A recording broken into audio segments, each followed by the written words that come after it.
పేరు అనిత, మా హస్బెండ్ పేరు దినేష్ కుమార్. మాకు 2021లో వివాహం అయింది.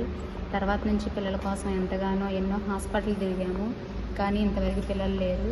ఎంతోమంది ఎన్నో మాట్లాడినా కానీ నిజంగా దేవుడి కృప వల్ల పెద్దపర్మిలో సంతాన మాత వాళ్ళకి టీవీలో చూసాము, దివ్యవాణి దాంట్లో చూసిన తర్వాత ఇక్కడ ప్రేయర్కి వచ్చాము. వచ్చిన మాకు 5 monthsకే నేను కన్సీవ్ అయ్యాను. ఇప్పుడు 2023లో ఇక్కడికి అన్నప్రసన్నకని వచ్చాము. ఇదంతా మరి తల్లి వల్ల మాకైంది. ఇదంతా దేవుడి కృప. మీ అందరికీ వందనాలు. సంతాన మాత వందనం, సౌభాగ్య మాత వందనం.